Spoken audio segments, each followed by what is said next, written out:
Welcome back to In the Shadow of Fire. In the Shadow of Fire. This is session number 20, entitled Turtle Time. Last session, the group came to some conclusions and have decided to attempt to locate a Zaratan, which is a massive turtle, so massive that it forms an island. According to the information that they've gathered, it's a pretty decent-sized island, and the individual who is procuring this specific hunt, individual named Kenji Atomo, boasts that he is from the Far East, coming from the continent of ENA, and his goal is to recover something that's located on it, and get some more information about it. That said, he is readily available and currently at the pleasure of Ulaire at the Monster Hunters Guild. Everyone else is basically prepared and has readied themselves to take this voyage in hopes of finding the turtle, bringing some notoriety to the town in doing so. So starting with Ulaire, again, Kenji Atomo is within your offices, prepared. Is there anything at all that you want to get out of the way pre-sailing? In case we come across all sorts of fantastic beasts, I'd like to pick up a poisoner's kit. Easy enough to do. Just pay the prerequisite coin. Alright. That said, moving on to Kevin. Leaf is aware of the sortie. He's probably done some preparing himself. In that preparation, is there anything in particular that you would have acquired pre-turtle? Yes, Lethan would want to get many extra picks for his loot so that he will not run out in the middle of his performance. Okay. That said, moving on to Halo. Again, fully aware of Nah, I'm all set. Alright. Alvin, you are the one who is the individual who is running the ship. Your crew has not made known to you. They are a decent enough lot. They will be given names as I make them up throughout the session as they become relevant. That said, is there anything in particular that you want to do pre-turtle that you'd like to? Yeah, I'd like to get a hold of Aramis and see how his venture with the goblins went, see if there's anything I can aid him in before I leave. Maybe send a note to my dwarven friend just to let him know I'll be gone for a little while. Okay, so your message. Let him know I'll probably bring him like maybe a little like a little gift. Okay. Something nice he might like. So your message to Aramis would go unreturned. The notice back would be that Aramis has not returned yet. He only just left about a day or so ago. Okay. And no reply back from the door, but presume the message was received in order.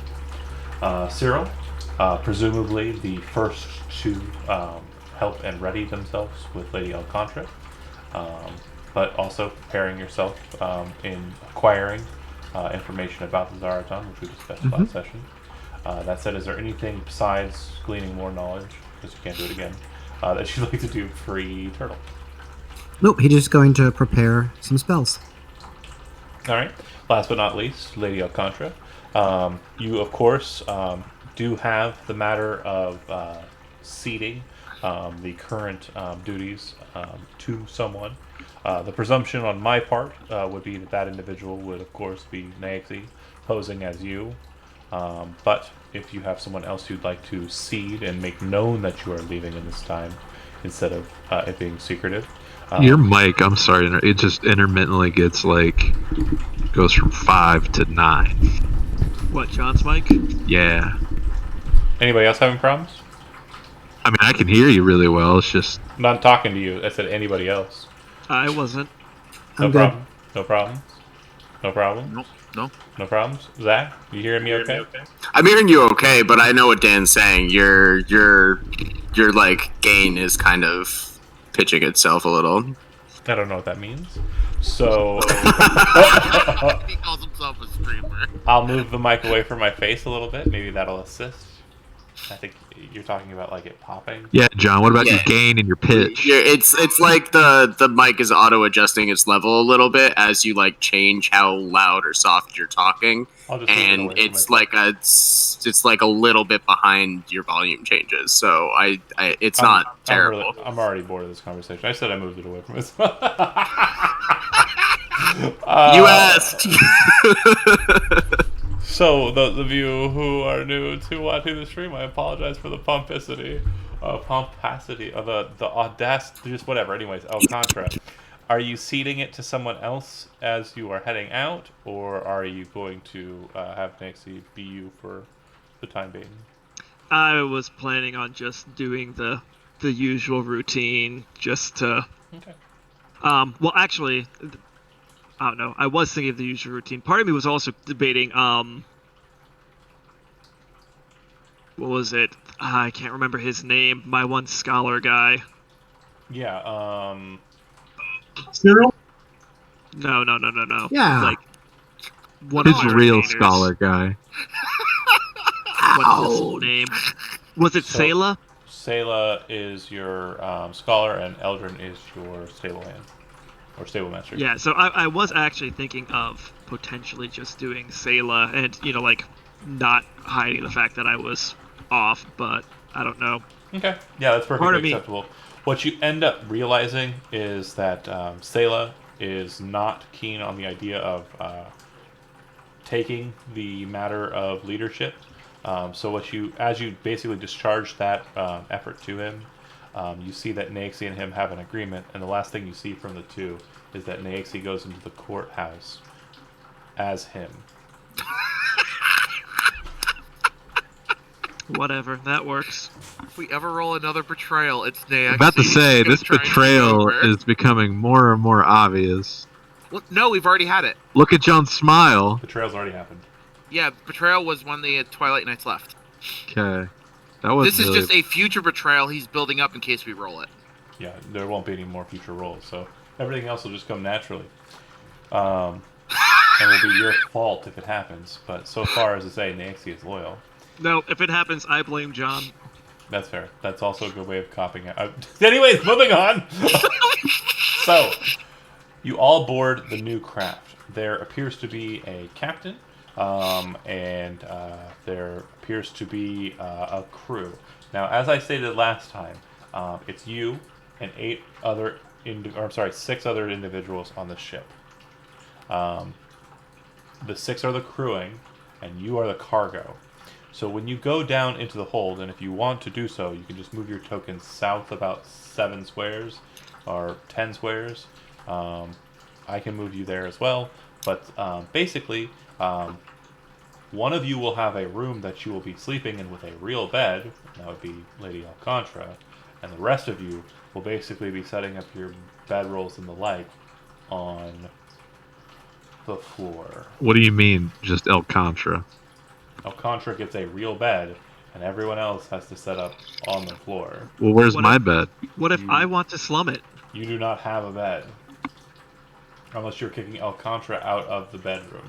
No, she can. As she I can- said, what if I want to slum it, though? What if I actually want to try to be like a normal person for once? That's up to you. But the bed would be offered to you by the captain. The captain would even do so over the owner of the Well, ship. we're gonna move another bed onto the ship. There's nowhere to put it. We could do a bunk bed. This is Fine, Alvin can have the bed. I'll sleep with everyone else. No. What do you want? Top bunk or bottom bunk? There's no bunks on the bed. It is a real deal bed. Look, we got a Dan, whole remember when town. we asked you what you wanted to do before we got on the boat? Bunk Not say bed. put on a bunk bed. Well, we got time. This turtle's not going anywhere. We're gonna make a bunk bed. So this is a personal yacht, which means that one person is typically the person who is the guest, and everyone else is crewing the ship. When they- I'm gonna slum it, and then I'm gonna complain about it the whole time. Everyone will end up hating me. It'll be character development, It'll be Perfect. great. I dig, All right. I dig Well, it. I'm trying to get you a bunk bed. Anyway, that said, you should be able to freely move about the ship. We could play dragon chess in the middle of the night. It'd be so cool. I'm going to go into describing the crew a bit. It won't be too heavily done. But the captain of this new craft is a dragonborn of the silver variety. His name happens to be right here in my notes that I closed at some point during the day. Good job. Did I save them? Yes, I did. Alright. So, his name is Arcados. And Arcados is the captain of this ship. There are 5 other crew members who will be discussed at some point. But the main one besides him that's noteworthy, mainly because of their lack of presence and probably won't come up too often, but there is a dwarf female who resides up in the crow's nest, who appears to be the one keeping kind of a steady watch as the ship prepares to exit. The main thing you notice about her as she's boarding and climbing up is that her eyes are kind of a white in color and seem to have a luminosity to them.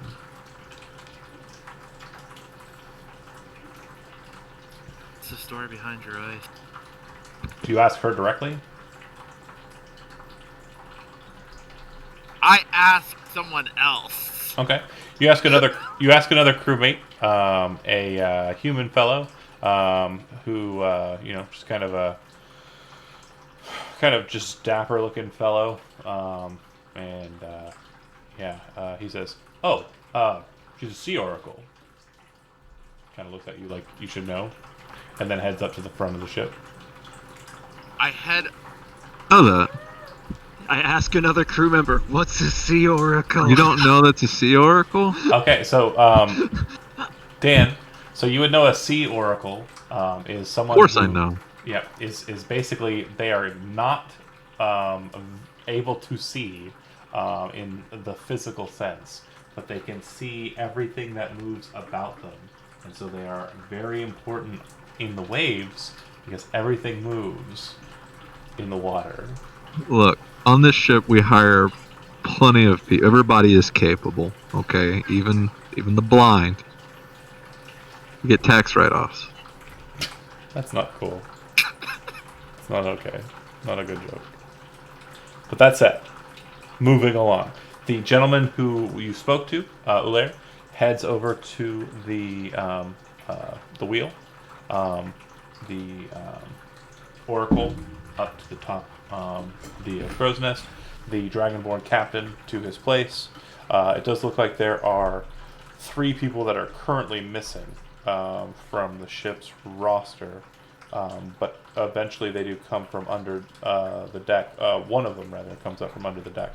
It looks like the ship requires 4 people to man it properly, and it seems that 2 people are down at any one time. The 4th individual who's currently on this specific watch is another dapper human who kind of looks like he has a bit of a Korashi kind of look to him. Wild hair, really stern beard, those 2 basically get to the rigging and start moving out. You'll note too that the ship has been loaded with the 2 dwarven ballista, or the smaller of the firing mechanisms from the old ship, which you will note were lost to you until you sent the Twilight Knights out to retrieve what they could from the ship. They were able to recover the 2 dwarven arbalists, the smaller firing weapons. Nothing of value was truly recovered. What? Fair statement. All right, so the captain says, "Are we ready to set off?" I would defer to my compatriots to see if there's anything left that they need to retrieve. If not, then we can go. We want to make sure Kenji's on board. He hired us for the expedition. Oh, if we're waiting for somebody, we can wait, it's fine. Says the Dragonborn. That's the Dragonborn talking? He's Yeah. the godfather of Dragonborn. I thought it was like some... You see the gentleman in the straw hat kind of moving quickly towards the boat. And says, "Oh, wait!" And he kind of rushes up the gangplank onto the boat. Seems like he has a bunch of packs over his shoulder, and it seems to be kind of, just laden with gear. And he kind of, once he gets on board, he just kind of drops everything. "I'm ready. Let's go." Kenji, you could have asked for help. I would have assisted. Yeah. No, I wasn't really wanting any assistance. I understand. Want to pull your own weight? I can appreciate that. Yep. I don't think he trusts you with his wares. Oh, I say that with a smirk.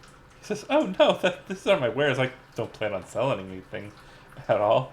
Is this the Kenji? This is a Kenji. A Kenji, okay. Kenji being the house name, Atomo being the first name. But it's like... There have been many Kenjis, if you're curious.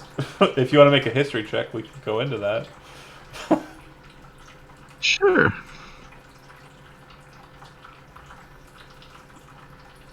Really good.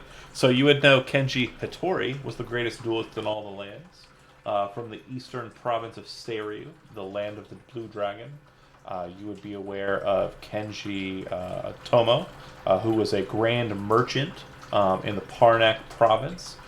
He was a liaison and ambassador from the lands of Seiryu to that foreign land, Parnac, some long time ago. And the name Kenji is known for masterful duelists and masterful merchants. I would ask him if he's ever been to Parnac. Not since I was really young. I'll make a reference to was it Kenji, Tomo. and just smile. Welcome aboard, it's nice to meet you. My great-great-great-grandfather. Yeah, pleasure. So, turtle time, he says, as he kind of looks Let's go! Turtle time indeed. off to the side. So it looks like the crew is very, very competent. They get the ship out of port very quickly. And we're going to go ahead and move from this map to the Dragon Isles map. And I've noticed that my water is going in the background, which is probably sounding like I'm just urinating. And we also don't have any music. So let's correct some matters while you guys do some just talking amongst yourselves. Dun, dun, dun, dun, dun, dun, dun, dun, dun, dun, dun. We should have got a bunk bed. You're just going to be on about that the entire trip, aren't you? Well, I mean, it's a good idea. We should have done that. I didn't know there was only one bed on the whole fucking boat. Yeah. It's a pleasure yacht. Well, you know... Typically, Aramis took this boat out when he was courting a female who came into town. No, I'm not sleeping in that bed. I mean, the covers have been changed. Anyway. You can't get those stains out. Shine the blue light. I mean, to be fair, Dan, you had this boat for Fair. a couple of days. We can assume that you changed the mattress around, huh? I mean, I've not really been on the boat. This is the first time I've been on the boat. It doesn't mean you didn't have work done on the boat while you had it, though. I mean, I didn't order anything to be done. Who knows? Just say you ordered it a couple of days ago. It's cheating. I mean, you know these people. They don't turn things over like they should. What? Yeah, well. Not expecting the best turn down service from a bunch of sailors. This is a fair statement. So, What I got in my bag. So, Captain, totally. Hold on, let me get the voice right. So, Captain. I love you so much. So, Captain, where are we headed? You want to follow the coast? Head straight out for the Adamant Isle and follow their coast, or just straight out into the wild blue? I feel that if we go to Merida, did I say that correctly? Sail down the coast to Merida. Yeah, we can do that, yeah. Do we stop there, or we've already got enough supplies to last us for the remainder of spring, really? I wouldn't think we would need to, but I think it would be calmer water following the coast, and then I would assume the Oracle would know when we would need to deviate south by southwest or south by southeast. Sorry. So those of you who have ever met Natalie, she's a great person. I love you, Dan.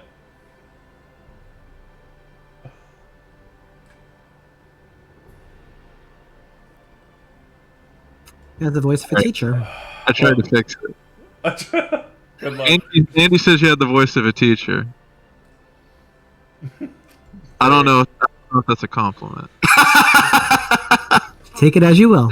I meant it in good spirit. I could see Natalie scolding I kids, would so say maybe. that's probably what she does through most of her relationship with Dan, to be honest. Got him. You know what? We don't even have to play 40K tomorrow. I already won. So, so that said, the plan is to go to Medina, then head out into the sea from there. So I would yield to the Oracle, but southeast or straight east might be advantageous from what I've heard in my reports. no, yeah, well, that's fine. Yeah, we could do that. Makes sense. Yeah. Can I Okay. size this guy up a little bit? I'm just not overtly, but I just want to see if I can catch the swing of his jib or whatever you want to say. Stands straight as an arrow. Moves with purpose. Seems to be kind of a strange individual when it comes to dialogue. But as you kind of sit there and pay attention to him, you hear him barking out orders. Hey, tighten up the doodah, whatever. I don't know nautical terms. Where are you? Batten down the hatches. Batten down propane. Raise the sails. I don't know nautical terms, but he does. And he says the right ones, and he is very forceful in the way that he is barking out orders. Hatting down the batches.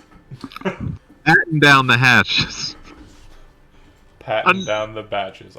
That's good. I like that. That's good. Patton's the bear. So anyway, It's a good name for a bear. the crew is able to get to Medina before noon. No problem. But as you stated, you weren't planning on setting up port there. And as they stated, they have enough supplies to last you for an entire month, which is the remainder of spring. You have bunk beds? There are... So when it comes to your sleeping arrangements, you are all sleeping on the floor of the deck in the supply hold. The crew is sleeping on hammocks that are set up on the front in the bow of the ship, or inside of the craft. And then in the far back of the ship is the captain's quarters, or the owner's quarters, which is where the one bed is located. Also, there's a table that's present there, and so when matters of navigation are discussed, like we just had, those are had at that table, which also serves as a dining table and a break room for anyone who wishes to use it. It's the only place where seats are really available, with the exception of a barrel or what have you that is kind of off here or there. Okay, I would stay in that quarters and just kind of roll out some of my ledgers and books and start looking at the finances for the town. Good time to keep to some work. Good deal. Anybody else doing anything in particular during the first leg of the journey? I would just observe at basically I'm just observing the sailors at their craft, and if there's any way, just trying to take note if there's any way I might be able to help where I wouldn't be in the way. And maybe occasionally entering in the small talk about different things I've come across on the travels. Do you have proficiency Of a monster variety. Do you have proficiency with vehicles, water? Not at all. Okay. You can make a perception check. You're doing so with disadvantage. Yeah. 18. Every so often, you can see a way that you can help out and not be cumbersome. You do often get this kind of, and then a kind of thing, like a solid piano response, and they don't seem to mind you too much. In fact, they're pretty cool with you. It's mainly the two individuals. One appears to be kind of like a Korashi kind of guy, And the other one looks like he might be just, frontier-born human. Mm-hmm. I mean, if there's ever a point that like I can help out with something, and also there's like it's mindless enough that we can have conversation, I'd probably ask him. So, what kind of have you ever come across any kind of manner of sea beast in your travels you've had to escape from or fight off?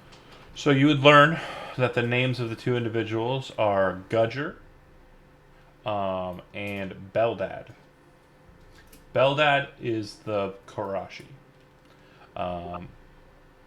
You would note that they have stated that their history was that they were actually members of naval forces. Korashi for Beldad. He was a part of their their naval forces. He says the last time he saw any kind of real work was when Karashi ships were sent out to grant passage for the War Queen back to the kingdom, and he remained. He found pretty great work, and he seems to be stressing this a lot with Aramis. He does next to nothing and gets paid a decent enough salary to live by, and it's a comfortable and cushy job. This is the first time he's had to do real work in a couple of months, and he's saying he's not opposed to real work, but he's not opposed to not having to work neither. Understood. Gudger says this is his one of his 3 jobs. He does work with other ships and other crews, mostly loading work. Gudger would be familiar to, oh my god, Alvin, my brain just did a fart, sorry, because he is a pretty tedious worker. He is often on the docks. He's a known face, a handsome enough fellow, young, hasn't thrown out his back yet, doing a lot of strong stuff. And what Alvin would know about Gudger, and what you would learn about Gudger, Ulair, is that he has a wife with 3 kids back in Kasari Yanwi. His wife is an elvish woman, and his 3 children are half elves, of course. And he, is trying to make do and make a good living for them, knowing full well that he will probably not live long enough for them to, reach maturity. But understanding that, he chose this life and he loves them and he wants to make it for the best that he can. He's hopeful that the money he's able to raise working these 3 jobs will be enough to keep them on through into their 50s and 60s. It's an interesting dynamic to be sure. But Guys, John's already laying the foundations. Gudger's gonna meet a tragic end during Don't this get close. Don't Don't get close to any of them. Listen, he will My shoot advice. right out of the sky, man. What color I are mean, the to be tunics? fair, I'm not going to get I don't want to know any. I will lay down my life for Gudger now. I was going to say, He Dan, will to get be home to fair, his kids and his they wife. they smell kind of funky, so I wasn't going to get near them anyway. Are they wearing red tunics, John? What's that? Are they wearing red tunics? They're actually wearing mustard and blue. Mustard on the Korashi and blue on the one Gudger. But that said, seem like a pretty hard-working lot. Pretty conversational. Every so often when they do stop for a break, you see them either pull out some sort of like hardtack or something from their pockets, or in the case of Beldad, he pulls out what appear to be kind of small paper roll, which you would know as cigarettes, like mini cigars, and smoke on those during his breaks. When the sea kind of takes hold and carries the ship along. You see the small town of Medina, which has a very, very small port, smaller still, probably not even a fourth of the size of the port size at Kasari Yanwi. And the ship basically at that point breaks from the coast, starts heading into the wild blue of the ocean. It gets choppy. If you are not Alvin, I would like for everyone present to go ahead and make a Constitution saving throw. And let's see if you've got your sea legs. Let's be honest, John. I'm about to retch over the side and lose all face in front of these sailors. I got a 12. Not too bad. I got a 21. Hey, much better than the 5 that could have been. Well, you're rolling your ports. Importance, yeah. Whoopsies. 1, 2. I mean, 3, it 4. is important. 1, 2, 3, 4. Who am I missing? Ooh. Zach, I need you to go ahead and make a Constitution saving throw. He's flying, man. It's even still, he's bound to the surface of the ship, so he is still wiggling around. It's probably Also, John, just out of curiosity, what time is it? it's mid morning. It's Mid-morning. just about noon when you get to Medina and break. But a lot of you, being members of a community that deals with a port town, seem to have decent enough sea legs to deal with the waters here. Nothing too choppy, nothing too crazy. Pretty calm day out here, north of the Stormheart, and you continue on. That said, if there's anything that you want to do in between Medina and the last leg of the trip, it looked like Leaf was raising. Yeah. I have a thing too. Go ahead. All right. What Leaf was going to say is he was going to say that bards must sing. So I would play some really cool sea shanties for the crew and my friends. And I would also, since I brought extra picks for my loot, I would throw one into the crowd so they could fight for it and get it, and it would really make them happy. John, as a request, please make one of them throw their panties on the deck for him as a token of appreciation for his pick and music. So far, as to say, there's only one individual besides Lady Alcantara who seems to be of feminine persuasion, and she can't see Leaf. Well, She also guess seems it's not happening then. She unless also it's a seems The guy. crow's nest. You just see panties go flying into the ocean. she missed. She also seems to be very focused on her task at hand. That said, as you kind of are getting close to the middle of the afternoon, you will note that the Yeah, 2 hands. I was going to say the 2 individuals from beneath the ship come back up and out. The 2 individuals who would be relieving the 2 individuals who are currently on deck. One of them appears to be a kind of yellowish-skinned tiefling. She has, or he has, a kind of androgynous look to them. They do appear to be very focused on their arms. They are not wearing sleeves, and they do appear to have a very shredded kind of look to their musculature. And they head on over to replace the Korashi. And you would note that the other individual that comes up with them is strange looking. Definitely not who you'd expect to be replacing. Appears to be of elvish kind of look, kind of bluish skin, and appears to have kind of gold kind of ornaments on the points of their ears. These 2 individuals definitely have a much more eccentric look compared to the 2 that they're replacing. But that being said, it looks like they move into the tasks very quickly, very handedly, as the 2 who are being relieved kind of sit on the steps and kind of start talking to one another. One of them smoking one of those cigarettes as mentioned prior. That's Bildad, right? Beldad is the smoker, correct? And he's the Karashi. Karashi, yes. All right, cool. What I wanted to do, and actually it's perfect timing now, is I would ask if I might be able to try said cigarette from Beldad, and also once he's done, if he might give me a lesson in Karashi ship fighting on the deck. Sure. So the 2 of you spend some time together. He does offer you a cigarette from his, kind of has like a brass kind of tin that they're in. Go ahead and make a Constitution saving throw when you start kind of ingesting that. This is to determine whether it's too harsh a leaf for you or not. 12. You do start kind of coughing and definitely kind of... if you are a non-smoker and you've ever tried, you know exactly what's happening here. You smoke like a bitch. Hey, but he kind of laughs at you as you do, and then he says, "Sure."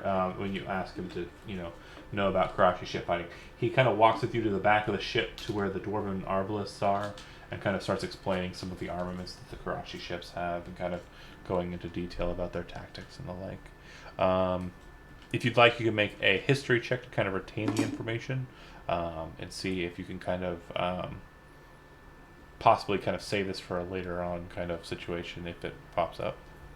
17. Solid. So yeah, just somewhere on your character sheet, or in like your assets or whatever, just put Karachi ship technique, and I will, if a ship combat comes up, do what most folks in situations like this when they're given a nebulous kind of idea. If a ship combat arises, say, "Can I use my Karachi ship technique?" I will remember what you were talking about. We'll check the notes I just wrote down, and I will make it happen. That said, you see an island up ahead, and I was going to say at one point during the trip, Oh. I was going to ask Dan if he wanted to play chess, and I couldn't get it in there edgewise. Sorry. So Andy wanted to do something too. that would be that's right. Let me do Andy first, and then we'll go to Alcondra. Sorry about that. No worries. Pacing. I want to get to the turtle as quickly as possible. So. Yeah, I know. So I just wanted to talk with Kenji if I could, to see if I can glean any information from him about the turtle. And he's got his notebook out when he's chatting with him. Sure. He is sitting in the hold, basically kind of surrounded by barrels and boxes, and all his stuff. And he seems to be kind of going over a ledger. And when you see him when you come towards him, you see him immediately put the ledger into one of the pockets of his robes. As he looks up to you, he says, "How can I help you?" You ask and inquire about what he knows, and he says, "Well, I have this map," and he hands you the map that I showed you in the Discord. Some time ago, the Zaratan was present in and around these parts, and it would seem that the people who last visited it took notes. It's said to be the last known location of the body of a great wizard named Rakash, which you would know immediately. Rakash is a very powerful master of chronergy, master of time magic, temporally keen, but not so much in the nature of breaking time and distending time or distorting it, but a mastery of time and time itself. So whereas Cardiff was a perversion of time, it seems Rakash is the absolute and opposite of that. The adherence to the importance and mastery and study of time.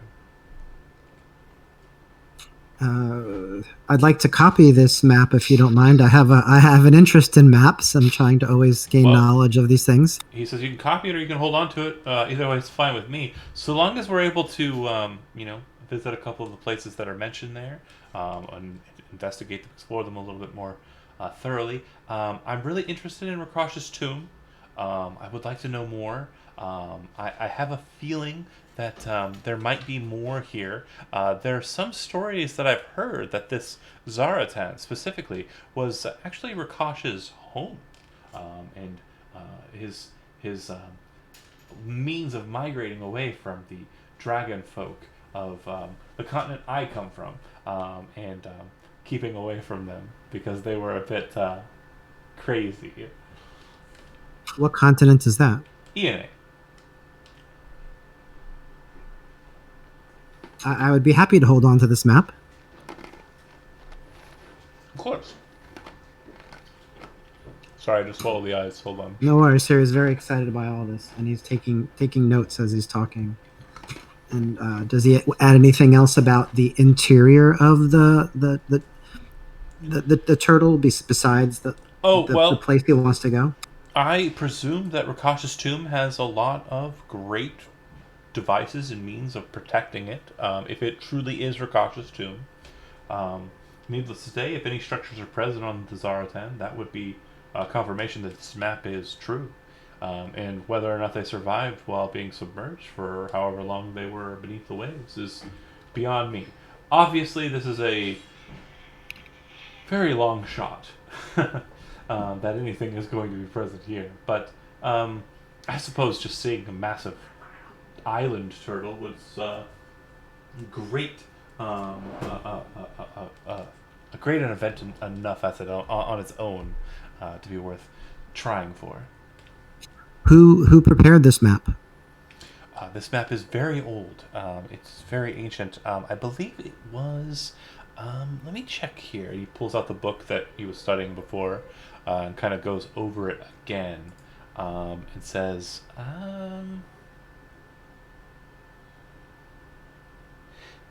the individual does not have a name. You know he has a name. Something I never noted here before. He simply goes by the Conservator. Huh. Okay. But this was brought to my attention by my father, Teru, who was interested in making sure all of our matters were kept in order, and anything that might lead to future items of importance and significance and worth were utilized to acquire those things. So your main interest is treasure hunting? Of course.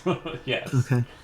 Do you have a plan of attack? Is there one place on the Zaratan that's better to enter than others? That's why I hired a monster hunter. I have no idea what I am going to be doing other than hopefully acquiring wealth. Okay. That's basically what Sarah would want to know. That's great. Yeah, Kenji Itomo, his motives in this are very plain. He wants to get the loot. Period. If he thinks that something is kind of not worth his desires, he's going to allow that to fall to whoever else wants it. But it seems that his primary goal is to acquire treasure. Guys, when he signifies all the important loot, we kill him and take it for ourselves. Just kidding. Well, I took the map just in case he doesn't make it. Tim, you're not supposed to say the quiet part out loud. Right. Keep the mask on, Tim. Keep the mask on. You would also know that he has a lot of things on him already.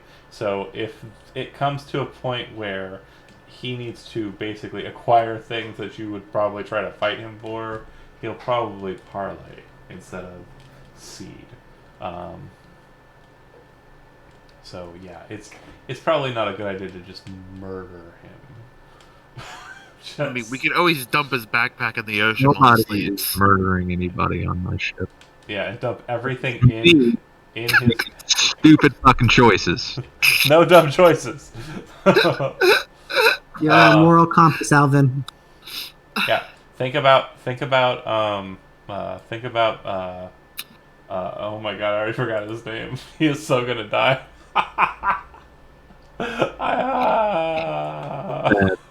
I love how John just out loud plots the fact that he's going to do something that will make some of our characters sad. Gudger is the one with kids. John's already planned his death out. That's such a boring trope. No, I'm not doing that. Shut up. You're doing that. So, anyways, you see the island up ahead. Unless there was anything else. Halo, did you have something? No, it's only been one day, right? Not even. Not even, yeah. Nah.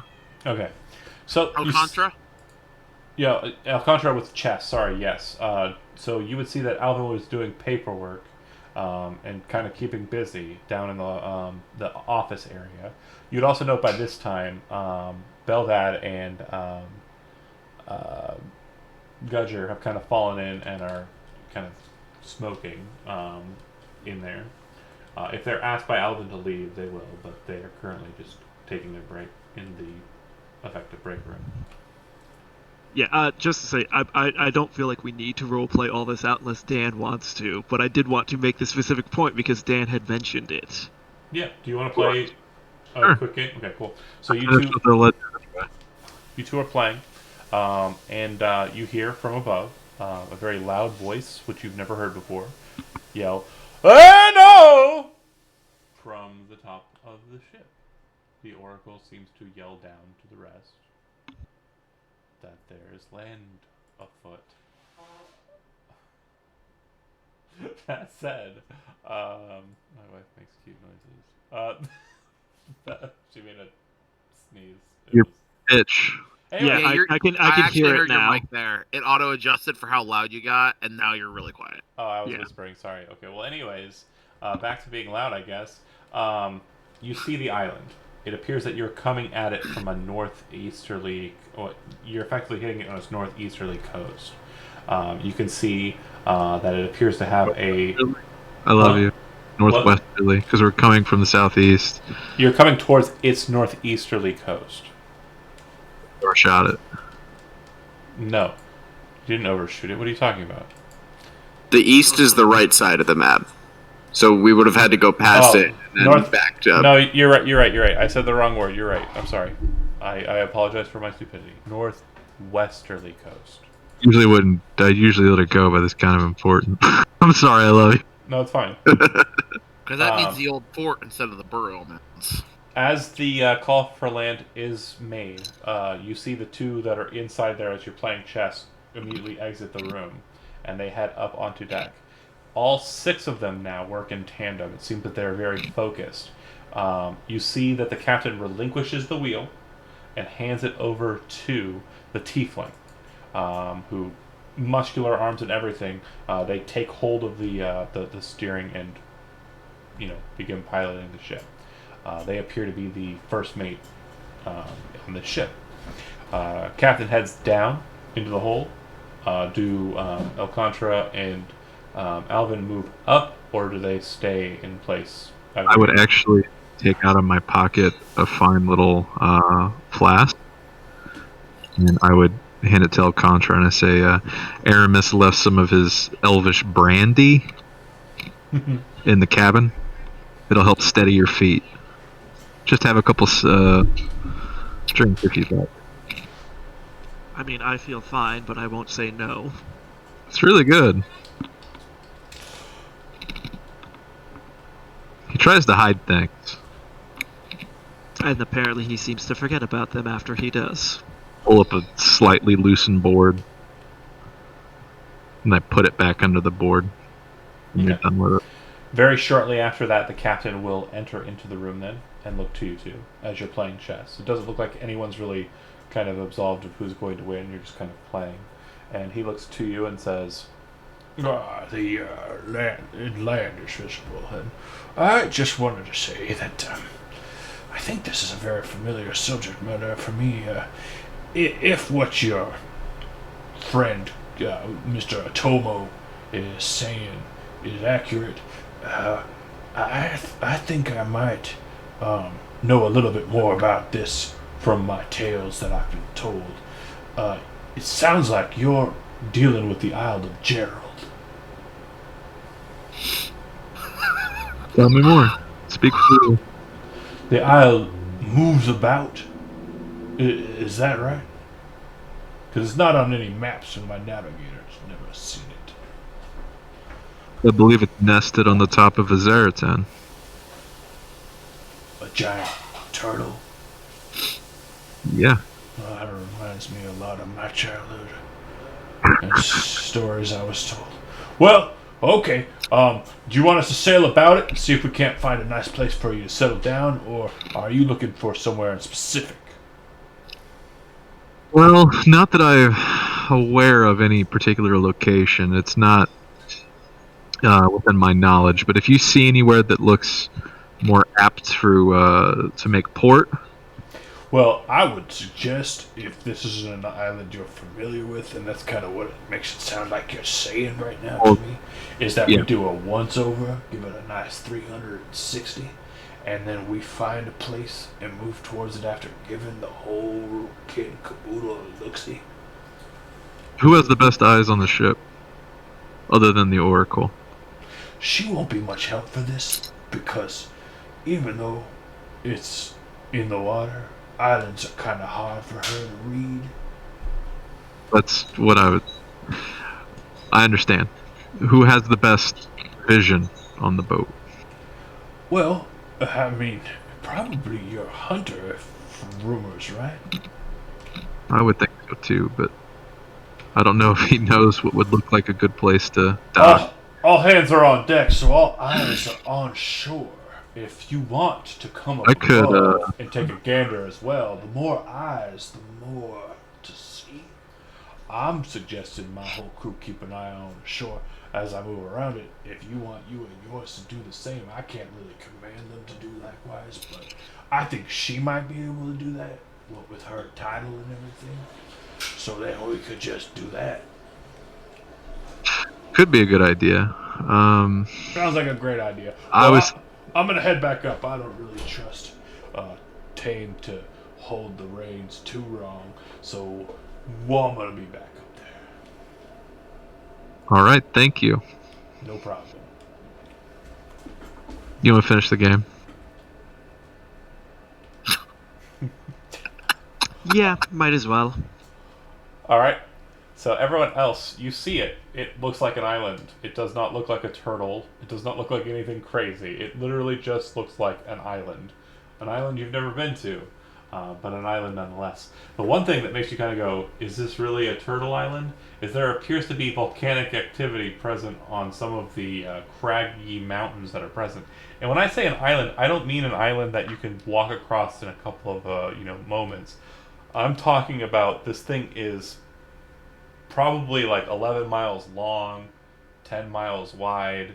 It's a pretty big island, so just get that scope into your head. Do you think the volcanic activity at Blowhole, if it has one? It's more than one. There's several present smoking clouds coming out of it. That's some nasty acid reflux. Hate to be there one that burps. The captain comes back on deck and starts barking out orders. It sounds like he's telling everyone to keep an eye on the shore as we prepare to do a full roundabout. So yeah, that said, to make this process a little bit simpler, I'm going to go ahead and move us to that map, the map of the island. Despite its length, at your distance, you're able to see very clearly into the middle of the island and further in, even almost across it. There are some very heinous looking kind of peaks that you're kind of approaching, somewhere around 200 or so feet off the shore. But despite that, you're able to see kind of up over onto them from this distance and see that the land mass kind of has a hilly kind of slope to it. And also from this position, it appears to have a massive lake kind of settled in the middle of it. And I will move you to the map.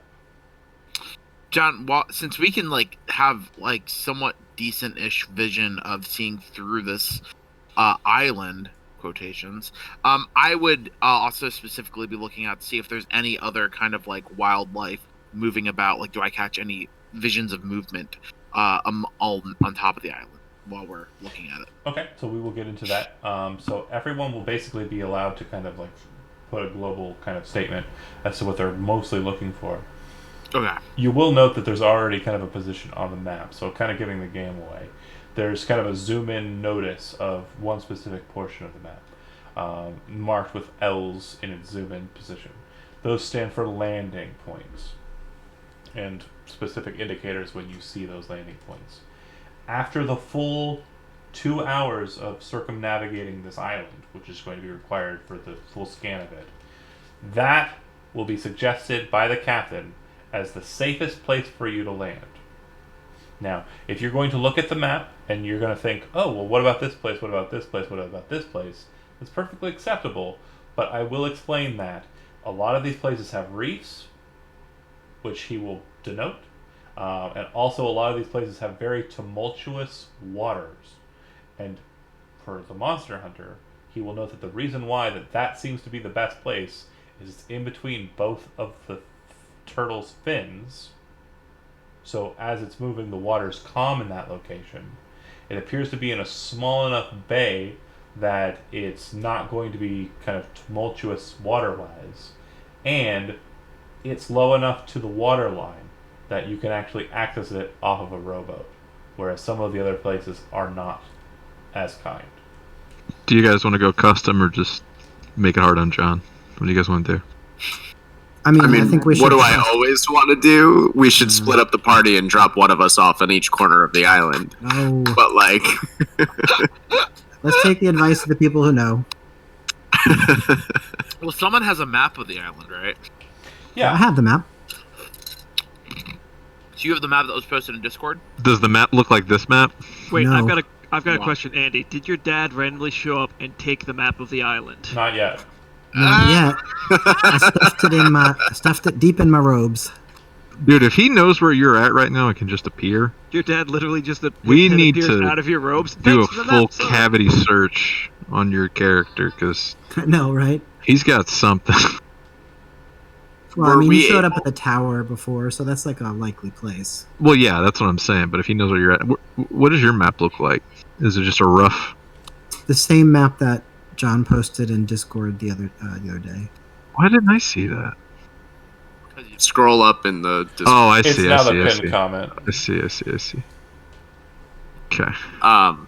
Are we able to map that map onto this like island now that we've done a 360? Do we kind of know what area they suggested? So everything that you can see on that map, that in the map that's on paper and in the map that's visibly in front of you, is visible. I am It hiding. maps to the map. Yeah, I want to make sure like our characters know. Right. So I'm not trying to go off of this map. I'm trying to imagine what was seen on the coast. We need to get to Yeah. the southeast So area. we can do this one of two ways. You can see the map as I've shown it, and you can kind of go over it that way. I can narratively go through how the coast looks beat for beat, moving around it. And in that pass, I can ask you your questions. We already have Tim, who's gung-ho with his. He wants to know if he sees any flora or fauna that seems to be mostly fauna, of a nature that's worth notating. Does anybody else have any questions about the island as you pass by it, pass around it rather, that you want specifically denoted? Yes. Okay, what's your question? So it seems like looking at the map that Kenji gave me that we want that we ultimately Rakash's tomb is in the south and the east, but as we do the circuit of the island, Cyril would note that the eastern side is heavily mountainous. Is it easier to go through the interior of the island to get to it? Yeah, your presumption would be thus. It would be easier to go across land versus climbing up over slippery and probably heinous craggy rocks. Got it. And for the monster hunter, what your presumption is that the head is on the eastern coast of this island as you see it, and the tail end is probably on the western side. So it seems that the shoulder area is the mountainous kind of northern or eastern front. Can't even do directions right. Eastern front, and the back end is kind of sloped down into the sea. It's all quiet. Can we? It doesn't seem to be moving at all. Not Or very not- quickly. Not perceptive due to its size, if I'm understanding correctly. Like, Yeah, not very quickly. If anything, it seems to be kind of just treading water in place.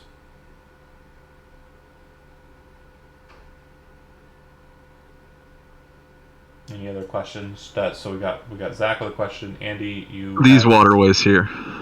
Yeah, Sorry. they are rushing off of the turtle into the water. So those are not going to be traversable.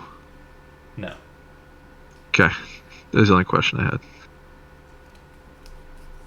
Also, they're pretty narrow. I was thinking maybe we had like a rowboat.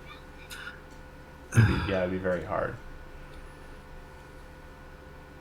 And you'll note that the one that you just pointed out specifically, that one is actually, it's a waterfall down into the ocean. So it's coming off of a cliff area. It's a flying rowboat, John.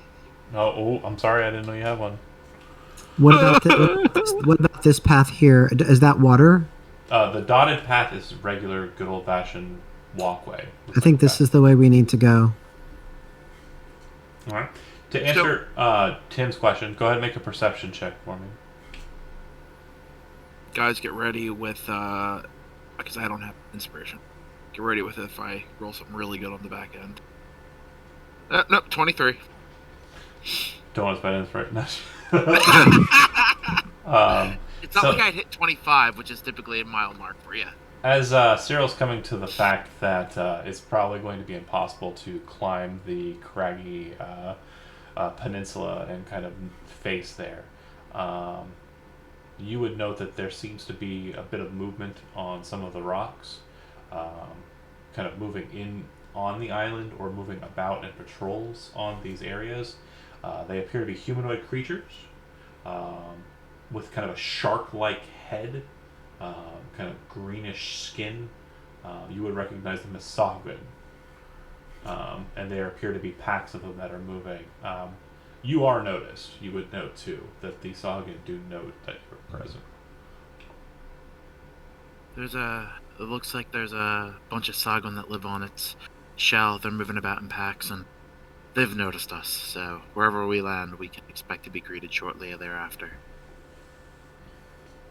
Yeah, it's mostly on, I'll do a quick kind of doodle. It seems to be mostly in this region that the Sahagin are kind of seen. See that, Red? Oh, right around where Andy would know the tomb might be. That's convenient.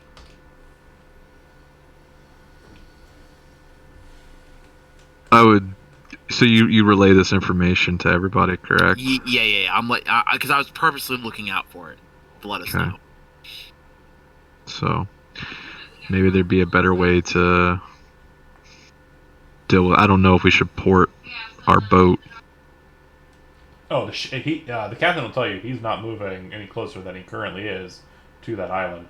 There are several ships under below deck that you can pull up out of the hold and take on out that way. But yeah, he is not.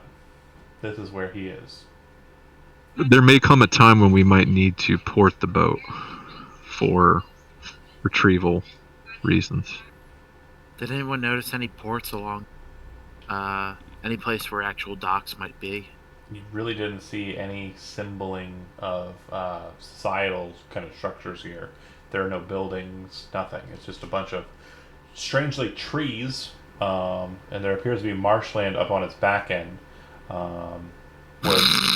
where there appears to be kind of a water kind of area on the shell, and there are several kind of flutes, which resemble volcanoes to you all, that seem to be emitting kind of a white smoke.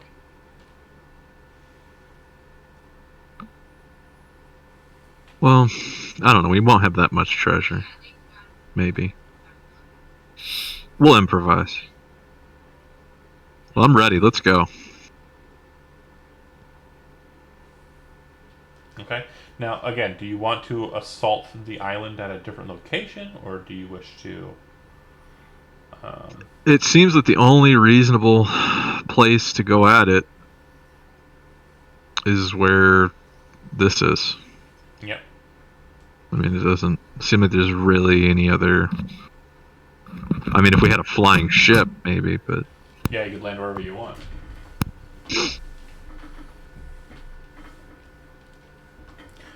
So, is that your final answer? What do you guys think? Sounds good. Because this right here is tumultuous. Reefy. Yeah. So yeah, let's just come in here. Yep. I don't see any other locations that have pros and cons that would be more appealing. Go ahead and, Dan, make a 20-sided dice roll, please.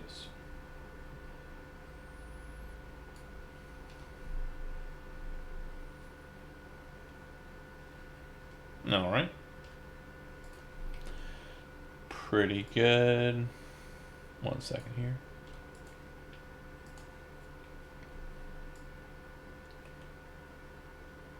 Sorry, bear with me here. Alright, so yeah, that's fine. Nothing ill-toward happens. how many of the smaller craft are you readying? And who's on what? Each of the ships could hold everybody, um, but needs no more than 2 people to actually maneuver it. I'm gonna let you in on a little secret. I can't help maneuver it. Right. So, at most, you could take 2. Kenji is also present, by the way. He will be going onto the island. So we could take 3. It is. Yeah, you could take 3. I'd want Halo to go with Kenji.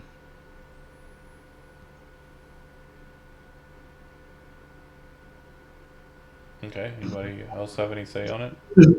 Leaf is not very strong, so he can't really row very well. I mean, he's like less than average strength. Anybody with an 8 or more strength could row. It's rowing well. Oh, no. Let's ask Kenji, how do you I expect? mean, our wizard has a strength of 20. Our No, 14. bard It's has a more strength than of Yeah, 20. he's a beast. He's like some special person who thinks he can do anything, you know. Yeah. So, is Kenji going to want us to have more boats so we can bring back more loot? Oh, I don't really have any say on it. If we have to take multiple trips, we have to take multiple trips, I guess. Yeah. However you want to do it. How many boats do we have? Personally, I think we should bring more boats in case we find more harps. 4. There are 4 boats. Sorry to answer your question. And yeah, more boats, more harps. Good call. And how many people can you fit on one of these rowboats? So minimum 2, maximum all of you. So 8 total. It will 7. Okay. 8 is the maximum it can hold. Okay. Yeah, let's do 2. Let's just do 2. Okay. 2 it is. All right. And so you sail out that way. Not very hard. Doesn't take any effort or work. As we're preparing the boats, I ask our wizard first. Does he have prestidigitation or any spells we could use to signal to the ship? Does minor illusion count? Have No. firebolt? I could cast a firebolt into the air. Be hard to see. Wouldn't be too hard to see. Firebolt's a bright, fiery Is it? Okay. little ball. Yep. Firebolt would work. Okay. So we'll write this down really quick. Send a new rowboat if we shoot 4 firebolts in succession. 3 firebolts. Prepare for a quick, escape. We're in danger. 2 firebolts.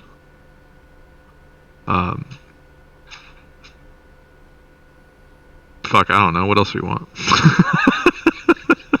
I was hoping you were going to go with 3 firebolts. After that, just... 3 and then 3 and then 3. 2 firebolts. Leave without us. We've all died. Ooh.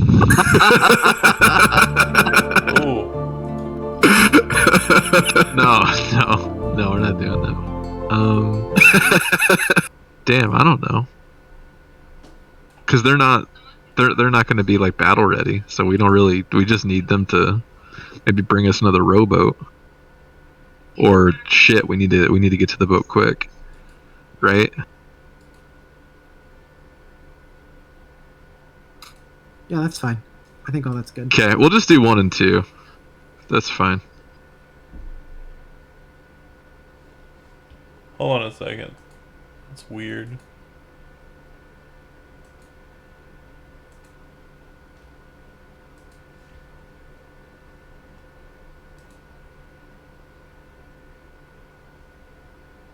What?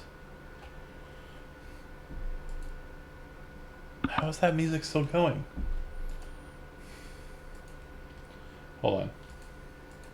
Sorting my shit out. So, yeah. 2 boats. And type out your firebolt plan somewhere so it's safe for canonical purposes.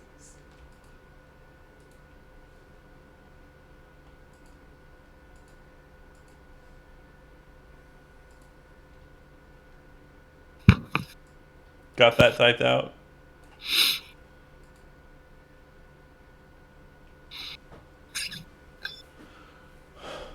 Great. If not, then we're just gonna go. You land, and at the onset, you would note that this small bay, the waters are kind of rough and patchy, kind of outside of it. But as you kind of enter into this kind of area, this small little nook in the stone, you would see that the stone itself appears to have a very strange texturing to it. It does appear to be very sharp and craggy, but it does have a certain kind of strange coloration to it. Whereas from a distance, it kind of looks like it's a regular kind of stone tan color. Up close, you notice that there are several points and patches where you can see kind of a greenish kind of sheen of kind of stone, a green colored stone or plate or tortoiseshell that seems to be kind of prominently showing out of the dirt or out of the rock that is calcified and formed on the back of this thing. This is most noticeable at the waterline, close to the waves. That said, also close to you, you would notice that there appears to be a stone formation that has kind of risen up in kind of like an almost zit-like kind of look to it, just near where you would be landing. And it seems that there is a bit of white kind of steam kind of coming up out of the top of it, or smoke. You managed to bring the ships onto the small little shore, and it seems that there's a kind of winding path that kind of goes up through the rocky area up onto a small plateau, and that would be L3, the plateau. And just across the plateau, some distance away, quite a few hundreds or so feet, these squares are accurate, so about a sixth of a mile or a third of a mile, you can see that there's a strange looking forest and a path that seems to lead into it. There seems to be kind of an opening or a clearing that continues from the plateau that you're on to the west, in between two kind of forest lines. The trees that are growing here, I said, were strange. I want to mainly kind of explain what I mean by that. It looks like the roots are above ground, and it seems that they don't actually burrow too far into the dirt. Not too dissimilar from what a mangrove would look like if you're familiar with the kind of tree.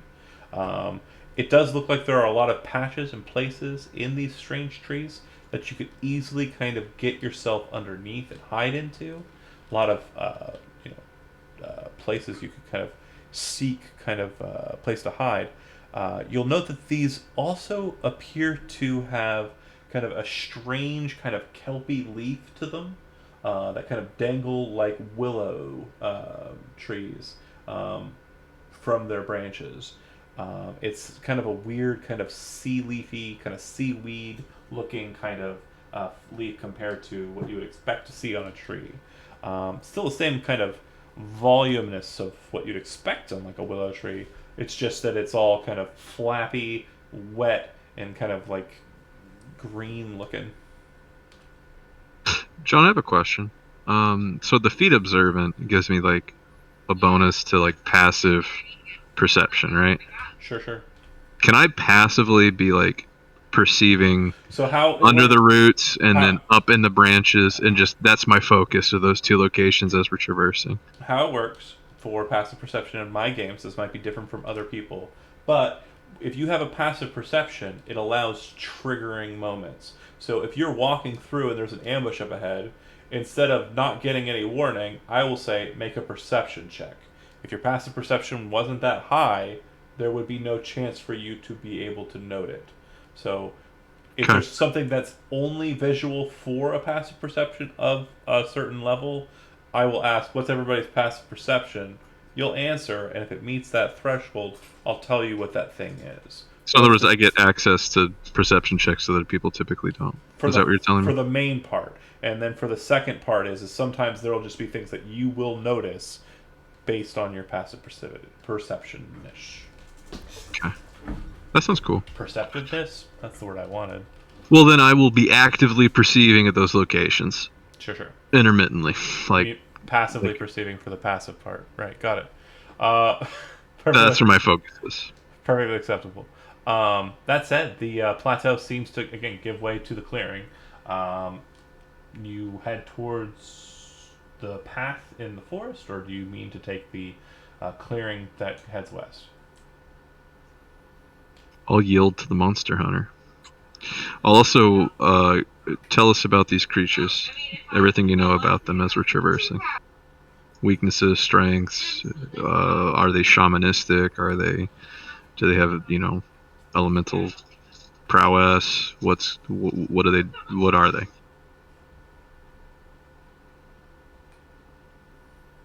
Muted. So they're kind of like shark people.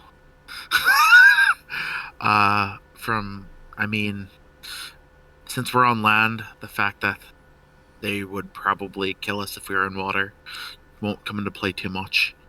But yeah, they have a vicious bite. They move around in packs. They have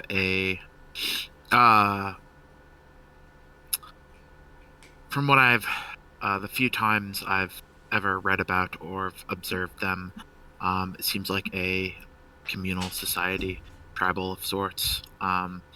They definitely have an order to them, and yeah. I think if they may not attack on sight, but I would be on guard because they could as well. They won't necessarily be friendly, but Are they known to speak common or any other languages? What languages do they speak? John, what languages do they speak in your world? Go nuts. Not the closest I don't know if they speak common, but I have heard, apart from their own language, they might speak the sort of water version of the Aquan language, in part to whatever their personal languages as well. I have yet to meet someone who's learned their exact language of the Sanguine people, but those that knew Aquan were able to communicate on some form with them. I honestly don't know if I like leaving our ship very long, because I'm sure that they'd be more apt to, if they have a large enough crew, take our ship, and then we're stuck here forever. So you will note as you're kind of standing out and getting your ship's stuff ready, you'll note that Kenji only brought. I don't say that on the ship. Oh no, that's fine. That's as you're kind of out here on the plateau. I mean to say. You will note that Kenji has only brought 3 items besides what he's wearing with him. He has one of his bags. He has a cane, which just looks to be like a single piece of wood, almost like just like a, it's not even like a branch. It's just like a clean cut piece of like lumber that he's kind of using as a walking stick. That holds a sword inside. If you have a passive perception of 20 or higher, you will note there does appear to be a seam at about where a hilt would be for a weapon. I don't, but that was my assumption. Fair. And he appears to be kind of fondling with what appears to be some sort of strange artifice, some weird device. And he kind of is looking down at it every so often. Not really paying attention to everyone, but every time someone says, okay, let's go this way, or you guys start moving in a direction, you'll see that he kind of looks up, sees that's happening, and kind of keeps up with everybody. What shape is the device that he's looking at? It's kind of like a disc. Kenji, what is that that you seem to keep referring to? It's it kind of smiles. It's just helpful. Just helpful. It helps me know where I am. Like a compass of sorts. Yeah, like a compass. Kenji, do you know, since we're here at your discretion, at your leisure, your expedition of sorts that you've hired us on, Do you have a rough idea of where on this island we need to be headed? Well, I would really like to check out Rakash's tomb, if possible. From what you said, there are some strange Sahuagin people present there, so this doesn't sound too terribly enticing, unless you're willing to engage with that. I would like to check the burial mounds to the northeasterly side of the island, or I guess that side of the island. The mirror is something I'm interested in seeking too, for its historical significance and potentially financial benefit. But as it stands, not really getting any signals so far as to say. So, I guess wherever you would like to travel. So that thing somehow detects things of some kind of nature, then. Oh, yes, yes. Okay. Well, I guess we might want to get a lay of the land and see better sense of it. If you want the mirror, I guess we can head there first. Okay. He smiles. Seems like that might keep us the furthest away from the possible patrols of the Sanguine. Anything that you all do as you kind of get situated on shore? Anything you would like to do before moving inland?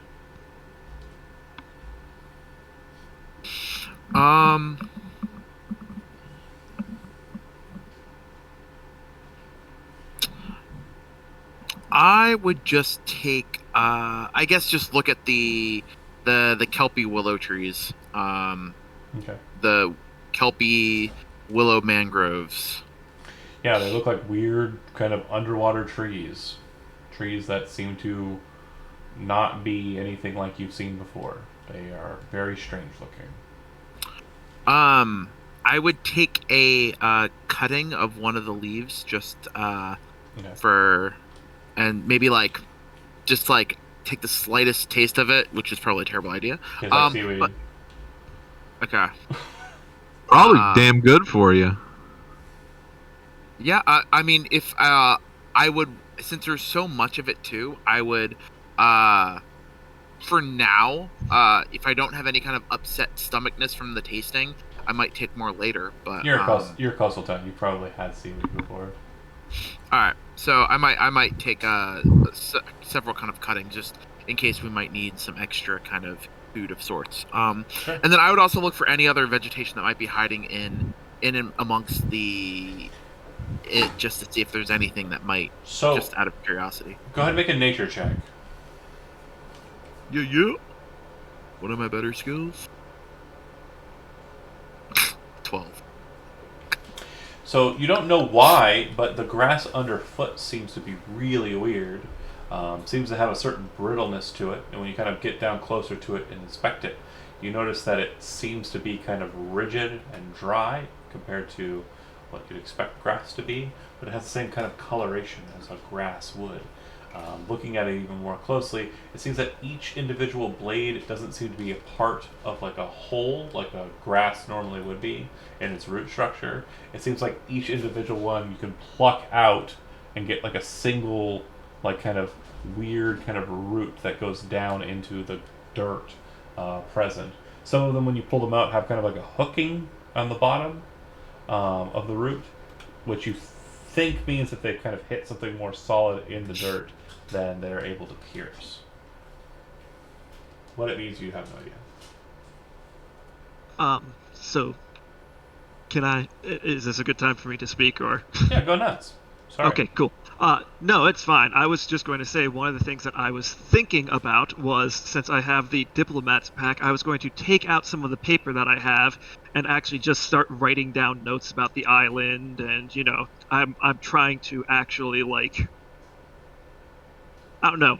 I'm not sure whether I'm documenting it for posterity's sake or more for just. Are you drawing anything, like kind of taking doodles and notating? Yeah, I'd probably be taking some doodles. I probably, when Ulair went over to look at the I can't remember full Darwin plant name. mode. Yeah, pretty much. I'm just figuring Alcantra's sort of like a little out of her element, so she's just trying to do something familiar, and like writing and drawing is a little bit more familiar to her with all the paperwork she usually has to go over. So, One of the things that's definitely the most strange feature for you is that weird pimple-like calcification, that structure of stone that seems to be smoking with white just near where you parked. It's definitely an odd one to draw. It kind of has like if you've ever seen like the weird caverns where the stalactite and stalagmites are kind of like weird and kind of like mushroom-like, it kind of has a look like that, but it kind of almost has like a head like a zit, which appears to be kind of allowing steam out of the top of it.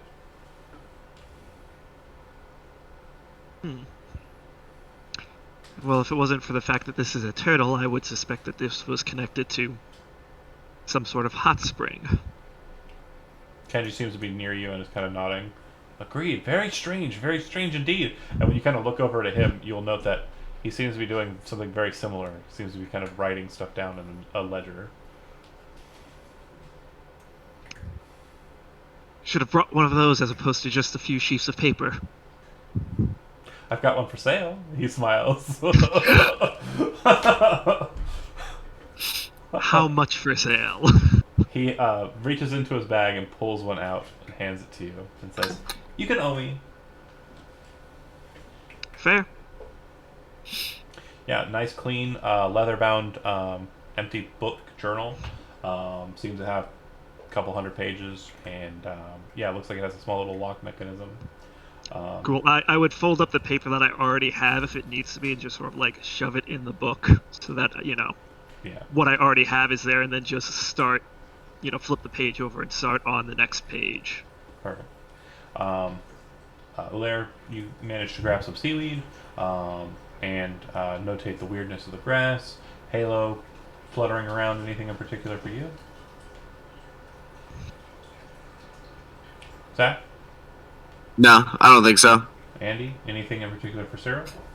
Nope, he's anxious to get going. All right. And Alvin, anything for you? Focused. And last but not least, Lee. Again, you did you bring your instrument with you? Of course, yes. Yeah, I would because it has some spells I can cast from it, but I'm not going to play because I don't think they want me to play now. We're on like possibly hostile territory. Now you're figuring it out. Smart. We meet. Great. So Just don't run up and play any unusual creatures your new ballad. I don't like it. I might become a god here, like C3PO. Oh man. I don't know if these are Ewoks.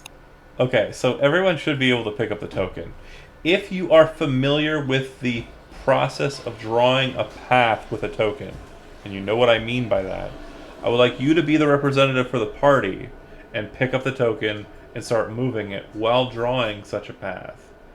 It's all you meant. If none of you are capable of knowing how to do that, I would like somebody who knows the direction that you're going to use the draw mechanic and draw the path on the map, showing me how you're going to get from there to the mirror, which apparently is the center of the weird lake on the back end of the turtle. Does anyone else know how to draw a path? Nope. Anyone? It's all you. Bueller? God damn I it. don't know how to draw. John, one thing I'd like to note too as we move is what kind of effect we have on the grass. Like, are we leaving noticeable tracks in the direction we head? Sure are. You're breaking the grass every time you step into it. Any way to avoid that besides flying? I mean, does someone have I'm doing a trace? great Would job that of work? it. Oh, I do have it, but that won't stop us from stepping on the ground. Oh shit! Right, I just but it will stop us being able to be tracked, though. That's the thing. Pass without a trace will work. I want to change my focus to like foot traps along the walkway. I don't It's only good for an hour, and this is 11 miles wide and 10 miles long. Or flip that. So it doesn't take too long to actually move, a good distance. I mean, you could walk a mile in probably 15, 20 minutes. It looks like the path that's been drawn out will be a little bit problematic. Every 6 squares is a mile.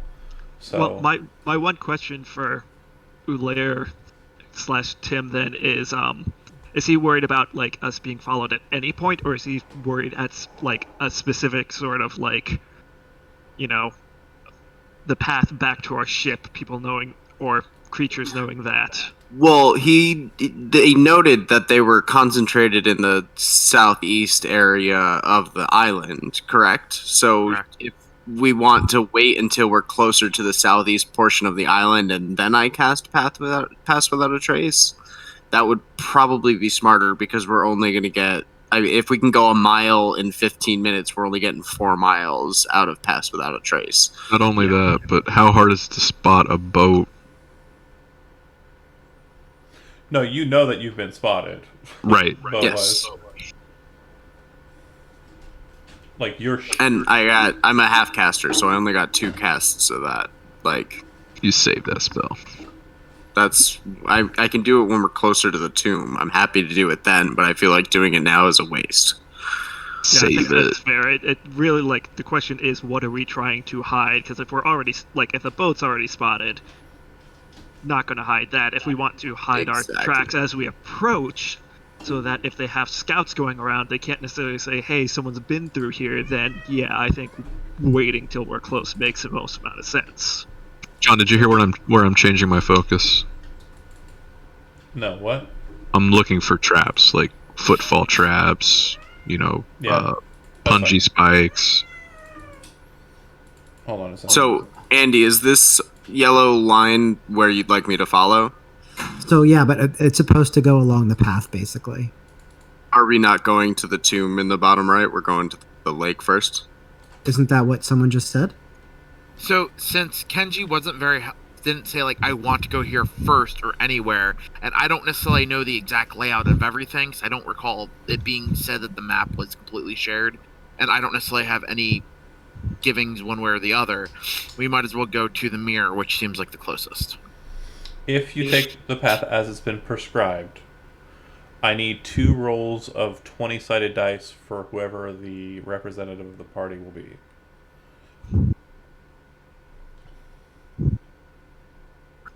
I delete that. Yeah. I don't know if it's going to be me. That's not a real roll. That's a 1DO. One dope. One doe! Wait, so if we all touched our nose and we can't see Matt, that means Matt rolls? Yep. Yeah, there you go. There you go. All right. So, quick descriptions. The grass, strange kind of weird grass, seems to kind of fall away as you get towards the trees. You'll note that the ground here seems to be kind of covered with dry, what appears to be kind of seaweed leaves that have fallen from the trees. The path, however, seems to be relatively clear, with a couple of patches where some of the seaweed leaves have fallen. You'll be kind of keeping an eye out for, traps on the path.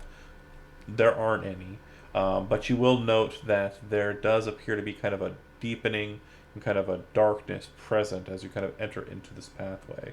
There is still sunlight above you, but it seems like everything to your left and your right starts to become more of a hard to pierce darkness. Like you are walking on the one lit path in the middle of this strange kind of forest. And it's just afternoon, like a couple hours after noon when you start your journey. So this is, hopefully helps you understand how dense these trees really are. As you continue through, every sound, every noise, everything seems to be just kind of a quick alert and pausing moment. Kenji seems to be very lost in his journal, taking notes, and not really paying much attention, but managing to keep pretty good pace and not walk off the path or slam into a root or what have you. But yeah, you continue on your journey for the better part of, I'd say probably about an hour, and manage to make it, or a little more than an hour, manage to make it to a point where the forest gives way to what appears to be a lake with a very swampy coastal area. It seems like there's this strange kind of loam that's present on the shores of this lake that has a kind of just weird, kind of just thick nature to it, almost like a Play-Doh, but slightly like damp, and little bits of that weird grass kind of growing up out of it. If you stay there and linger and kind of watch it for a while, every so often you'll see a bubble start to form and then pop on the weird surface of this loam that's present around the waterway. And you'd see that there is an island kind of in the center of this waterway, and there appears to be creatures moving about on that island some distance away. Looking at it, you would see that it appears that they are very similar in kind to the creatures you saw on the southeastern shore. Leif, do you have any kind of manner to understand and speak languages you don't actually know?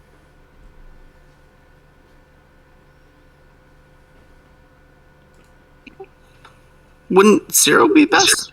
I could take 10 minutes and as a ritual comprehend languages. Oh, I can also that's it. comprehend languages too if we need. But that doesn't help us Like that. communicate. It just helps us. Yes, Wait, hold on a second. I might actually have tongues. Let me check my spell list. actually, I do have the spell tongues, but Yeah, I also have the spell tongues. I did. Wait a minute. Do bards can cast any spell they have, or do they have to prepare spells? Because I don't No, have. you cast any spell that you have. You do not prepare spells. You just have an open spell list. That's the reason why you have Okay. a limited number of spells that you can add to that list. Okay, very So- sweet. You cast that spell, cast the spell tongues to talk to Shark Boy and Lava Girl. Yeah, I'm Well, also going hold to on. cast. Well, I would say hold off for now until we get closer, but yeah. Yeah, when we get closer, I will also do it just so we have more than one person. So it does look like there would be some swimming involved if you're wanting to cross over and get to that island. What we need is a boat. If only we had one nearby. I can help. And he kind of reaches into his bag, pulls out a small wooden box, sets it down on the ground, and starts to open it, and seems to unfold what appears to be a rowboat. Foldable boat. Gotta love it. Oh would- man, I wanted it to be a giant sponge that he put in the water, and it just The Arcanist would recognize that it is not a true folding boat. It appears to be a folding rowboat, which is a campaign-specific thing for me. Folding boat can actually fold into like an actual massive ship, whereas the folding rowboat just does the one. There's two halves of a folding boat. A folding rowboat only turns into the rowboat. So don't have any plans for. Oh, we've got two big boats now. What if you're an origami master? That's not how it folds. Are you sure about that? It's more like unfolding a tent, not whatever you were thinking. I was thinking magic, John. Fair enough. So yeah, do you wish to sail across the marshy waters and make your way to this weird island? Yeah, why not? We're here. Okay. You would see the couple of figures that you see are kind of watching you do so. And instead of doing what you expect them to do and rush out and assail you, they rush inland to the island. What you notice as you kind of approach is there seems to be kind of a rocky formation, which at first you didn't really take too much notice of, because it's kind of covered with kind of the matters of the sea. But as you get closer, you notice that it does appear to have a kind of building-like structure to it. It looks like it might be about 20 feet high off of the ground that it's standing on. It looks like it's definitely in ruins and wreckage, with little much to it other than kind of, the shell of its base. But it looks like it might have been like a building, a tower perhaps, something to that effect. If we can, I'd like to try and be peaceful with these people. Maybe we Right, might peaceful, be able to put sword offer- away. So, I mean, be ready until they've acknowledged a working relationship, but, let's not be the first ones to fire, as it were. if you are gaining ground on the island, you will note that Kenji very quickly refolds his boat, puts it away upon reaching the shore here. The ground here is much more sturdy than the mushy kind of marshland that surrounds the lake, but it still has kind of a filth to it, like a slipperiness to it. Yeah, it's mostly green ground, and up ahead you see the black stone of whatever that thing is, kind of covered with bits of green and calcification. Anything magical around here, Cyril? I can cast detect magic and see. Maybe as a ritual? Kenji, Yeah. is your compass picking up anything? Yes, actually. Let me check. Oh, yes. Yes. Yes, I think some of what I'm looking for is here. What direction do we need to go? Points at the tower. I figured as much. It's usually the most obvious thing, isn't it? He says, smiling. You guys, when you're ready, proceed ahead. I'll be, getting a advanced look at things. And I just kind of, like, slip into whatever I can and try to stealth my way forward. Wait, where'd he go? Looks over to the rest of you. Did you see anything to warrant such stealth and worry? He does that sometimes. Yes, I know, but was there anything that I should be concerned about? No. I pop my heads out of a bush. No, just figured I might as well get advanced look on if they decide to set something up ahead for us or not. Who's they? The Sanguine that we saw on the island. Oh, there's some here. Okay, well, I'm going to stay back here at the shore. He starts unfolding the boat. It might be better if you stay with us. Well, when you're ready to go, I'll be with the boat. And if they come for me, I'll be with the boat. They swim. I'll be with the boat, he says, looking at the boat. I'm not going in there if there's shark creatures. Well, someone will stay with you at all times, maybe. No. I'm not splitting us to accommodate for him being fearful. I wouldn't Maybe want I can. I wouldn't want you to. It's fine. Anyway, He's an NPC. He's fine. I'm gonna head on ahead and see if I can get better eyes. And I pop back into the brush and head towards the tower, trying to make my presence as unknown as possible. So what you very quickly identify is that they don't appear to be holding the tower, and you're able to make your way onto, the grounds of it with no problems. I will go ahead and move us into that map. Is Kenji following us? Huh? No, Is he's Kenji following us? No. He's staying back. I'd like to try to inspire him to get him to follow us. Like give him more inspiration and have a little pep talk. Go ahead and make a persuasion check. I'd be like, my friend, you should come with us because if you stay by yourself, you may perish, and I will keep you alive. We will be good all together. Persuade.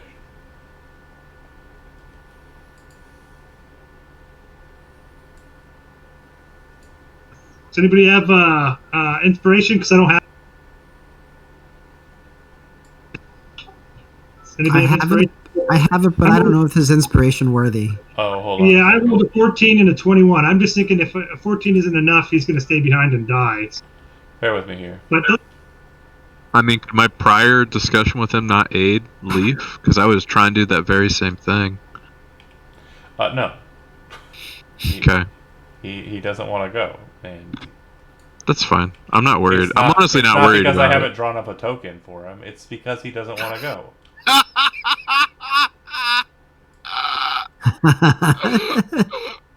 You can't die if you don't have a token. Hey, they there's a never point were. there. He was never alive. You get his I die have off screen. so many PCs I could name. Okay, I tried, guys. That's better. That was weird. So yeah, you are able to make it to the southeastern side of the tower, no problem. All of your tokens are present on the map, but that's not accurate. Right now it's just Ulair. So Ulair, you're allowed to move freely, and I didn't see your stealth check, but go ahead and make it. Alright, let's see how well I roll this time. That's how stealthy he was. Oh my gosh! Is that a 2? I rolled a 2, didn't I? You did. Hey, anyone want to give me inspiration so I am Shadow? No, I want this. I want this so bad. So you got a 19 with a roll of a 2. So yeah, you move into the area. You can see that the fortification appears to be basically just nothing more than kind of weird, strange, dark stone that kind of comes up out of the ground with loose stone kind of set about the ground. Strangely, some of these stones look like they should have probably slushed off the back of the turtle a long time ago, but it appears some of them have kind of concreted into the strange green-like surface of the matter that is what you're walking upon. You'll note that there are lots of footprints about in this kind of weird algae-like slime. Most of them appear to have a very kind of weird, kind of claw-like patterning to them, which you would recognize as Sahagin feats that have been walking about. As you kind of circle around the outside of the tower, you will note that there appears to be a massive pool kind of centered on the island up ahead, and it appears that there are Sahagin kind of moving about in the waterway or in the pool there. You're not able to designate a leader, but your presumption is that they're probably surrounding a leader of their group. I don't want to press too far forward. One, because a lone person is more likely to get jumped than a group. And two, I don't speak their language and I'm trying to avoid conflict if possible. So just knowing their general presence and staying kind of like a distance away just to get an idea of where they might be located, I head back to where the group might be coming up and wait for them. So the three things I'll actually stick around this side a bit too, just to get a little bit more intel. the three things you would know right away about Sahagin, just not even rolling, is that they're predatory. They will kill for food, and they will eat whatever they can get a hold of that is meat. Second, they're very territorial. So if this is they consider this their territory, they will fight anything that comes in towards it. They are thirdly, they're very aggressive normally. So even if this isn't their land or their territory, they will fight to take it. Sahagin are very bullish, very shark-like in that mentality. And you don't know anyone who's ever been able to reason with them. Okay. Hey guys, I'm sorry to do this midstream, but I think I'm going to have to drop. I'm getting a bit of a headache and Okay. having trouble focusing, so... No worries. Let's see. We got a couple hours in. Is everybody okay with calling it for the night? And we did play a bit. Basically, this is going to lead to a fight. Yeah. Sure, that's fine. fine. Okay. So we will pick up. Yeah, that's fine. We'll pick up next session. Thanks for watching, everybody. And Thanks to Zach and Brett. sorry for dropping it right the second it looks like you kind of came in there, Zach. But yeah. No worries. I was eating. I was here. I just was. No, No, it's Zach, other Zach. There's two Zachs. Oh, sorry. It's okay. Later.